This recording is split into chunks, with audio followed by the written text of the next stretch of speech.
ವೀಕ್ಷಕರೇ, ನಮ್ಮ ಚಳ್ಳಕೆರೆ ಟಿವಿಗೆ ಸ್ವಾಗತ. ಇಂದಿನ ಪ್ರಮುಖ ಸುದ್ದಿ. ಹೊಸ ವರ್ಷದ ಅಂಗವಾಗಿ ನಗರದ ಡಾಕ್ಟರ್ ಬಿಆರ್ ಅಂಬೇಡ್ಕರ್ ಪುತ್ಥಳಿಗೆ ಮಾಲಾರ್ಪಣೆ ಮಾಡಿದ ದಲಿತ ಮುಖಂಡರು. ಹೌದು, ನಗರದ ಚಿತ್ರದುರ್ಗ ರಸ್ತೆಯಲ್ಲಿರುವ ಡಾಕ್ಟರ್ ಬಿಆರ್ ಅಂಬೇಡ್ಕರ್ ಪುತ್ಥಳಿಗೆ ಮಾಲಾರ್ಪಣೆ ಮಾಡಿ ಮಾತನಾಡಿದ ದಲಿತ ಮುಖಂಡರು, ಚಿಂತಕರಾದ ದ್ಯಾಮಯ್ಯ ಮೈತ್ರಿರವರು ದೇಶದ ಮೂಲ ನಿವಾಸಿಗಳ ಶೌರ್ಯ ಪರಾಕ್ರಮಾನುಸಾರವಾಗಿ ಚಳುವಳಿಯ ಮೂಲಕ ಅಂಬೇಡ್ಕರ್ ಮಾಡಿದ ಅಂದಿನ ಚಳುವಳಿಗೆ ಈ ದಿನ ಸಾಕ್ಷೀಕರಿಸಿದ್ದೇವೆ.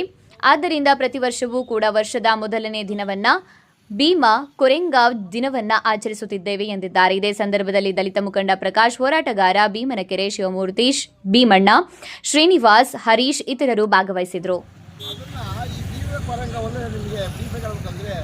ಅವತ್ತಿನ ಮಹಾರ್ ಜನಾಂಗದ ಏನೋ ದೇಶಗಳ ಮಾಜಿರಾಯರ ಆಡಳಿತದಲ್ಲಿ ನಮಗೆ ಅತ್ಯುತ್ತಮ ಮಾಡಿಕೊಡ್ರಿ, ನಮಗೆ ವಿದ್ಯಾಭ್ಯಾಸ ಕೊಡಿ ಅಂತ ಸ್ವಾಭಿಮಾನದ ಬದುಕನ್ನು ಕಿತ್ಕೊಳ್ಳೋಕೆ ಅವಕಾಶ ಕೊಡೋದಕ್ಕೆ ಕೇಳಿದಾಗ ಅವರು ಪುರಸ್ಕಾರ ಮಾಡ್ತಾರೆ.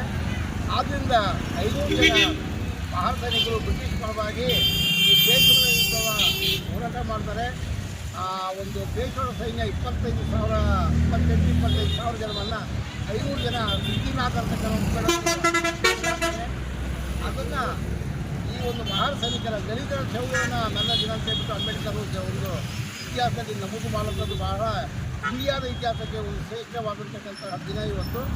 ಅದೇ ರೀತಿಯಾಗಿ ನಮ್ಮ ಕರ್ನಾಟಕ ರಾಜ್ಯದಲ್ಲಿ ಏನೋ ವರಹಾನದಿ ತೀರದಲ್ಲಿ ಅಂತಕ್ಕಂತಹ ಬೆಕ್ಕಲ ಸೇವೆಯನ್ನು ಅವತ್ತಿನ ನಮ್ಮ ದಲಿತ ಸಂಘರ್ಷ ಸಮಿತಿಯ ಪಿತಾಮಹ ಮತ್ತು ಕರ್ನಾಟಕದ ಅಂಬೇಡ್ಕರ್ ಆಗಿದ್ದ ಕೃಷ್ಣಪ್ಪನವರು, ಪ್ರೊಫೆಸರ್ ಕೃಷ್ಣಪ್ಪನವರು ಅವತ್ತಿನ ದಲಿತ ನಾಯಕ ಎಂ ಜಯಣ್ಣ ಮತ್ತು ಇತರ ಸಹೋದರರಿಗೆ ತಮ್ಮ ಪ್ರಾಣಗಳನ್ನು ಬಲಿಯಾಗಿಟ್ಟು ಅವತ್ತು ಇಂದಿನ ಮಾನ ಕಾಪಾಡಿದ್ದು ಕೋರೆಂಗಾವ್ ಚಳುವಳಿಗೆ ಸಮಾನವಾದಂಥ ದಲಿತ ಚಳುವಳಿ ಅಂದರೆ ಕರ್ನಾಟಕ ಇತಿಹಾಸದಲ್ಲಿ ಚಂದ್ರಗುತ್ತಿಯ ಬೆಕ್ಕಲ ಸೇವೆಯನ್ನು ನಿಲ್ಲಿಸಿದ್ದು ಈ ಕೋರೆಂಗಾವ್ ಚಳವಳಿಗೆ ಸಮಾನ ಚಳವಳಿ. ಆದ್ದರಿಂದ ನನ್ನ ಮುಂದಿನ ದಿನಗಳಲ್ಲಿ ಈ ಚಂದ್ರಗುತ್ತಿಯ ಬೆಕ್ಕಲ ಸೇವೆಯ ನಿಲ್ಲಿಸಿರ್ತಕ್ಕಂಥ ರದ್ದುಪಡಿಸುತ್ತಿರುವನ್ನ ಕೃಷ್ಣಪ್ಪನವರ ಸಾರ್ಥಕತೆಯನ್ನು ನಾವಿದ್ದು ಎಲ್ಲ ದಲಿತ ಸಂಘಟನೆಗಳು ಸೇರಿ ಒಂದು ಕಾರ್ಯಕ್ರಮ ಹಮ್ಮಿಕೊಳ್ತೀವಿ. ಮತ್ತು ಸ್ವಾಭಿಮಾನದ ದಿನ ಅಂಬೇಡ್ಕರ್ ಅವರು ಪ್ರತಿ ಹೊಸ ವರ್ಷ ದಿನ ಆ ಊರಲ್ಲಿ ತಂಗುತ್ತಿದ್ದರು. ಆ ತಂಗಿ ಆ ಒಂದು ಆತ್ಮತೃಪ್ತಿನ ಪಡೆಯತಕ್ಕಂಥ ಒಂದು ಸನ್ನಿವೇಶ ನಾವು ಇತಿಹಾಸದಲ್ಲಿ ನೋಡ್ತೀವಿ. ಇವತ್ತು ಮಹತ್ವದ ದಿನ.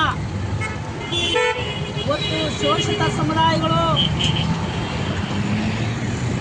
ಏನು ಸ್ವಾಭಿಮಾನಕ್ಕಾಗಿ ಹೋರಾಟ ಮಾಡ್ತಕ್ಕಂಥ ಭೀಮಾ ಕೊರೆಂಗಾವ್ ವಿಜಯೋತ್ಸವವನ್ನು ಆಚರಣೆ ಮಾಡ್ತಕ್ಕಂಥ ದಿನ ಇವತ್ತು. ಬಂಧುಗಳೇ, ಹಿಂದೆ ಏನು ಶೋಷಿತರು, ಈ ಸಮುದಾಯದ ಅಸ್ಪೃಶ್ಯರು ಶೋಷಣೆ ಒಳಗಾಗಿದ್ದರು, ಆ ಸ್ವಾಭಿಮಾನಕ್ಕಾಗಿ ನಮಗೆ ನ್ಯಾಯ ಕೊಡಬೇಕು ಅಂತ ಕೇಳಿದಾಗ ಆಗಿನ ಪೇಶ್ವ ಬಾಜರಾಯರವರು ಈ ಶೋಷಿತರ ಸಮುದಾಯಗಳಿಗೆ ಹಕ್ಕುಗಳನ್ನು ಕೊಡುವುದರಲ್ಲಿ ನಿರಾಕರಿಸ್ತಾರೆ.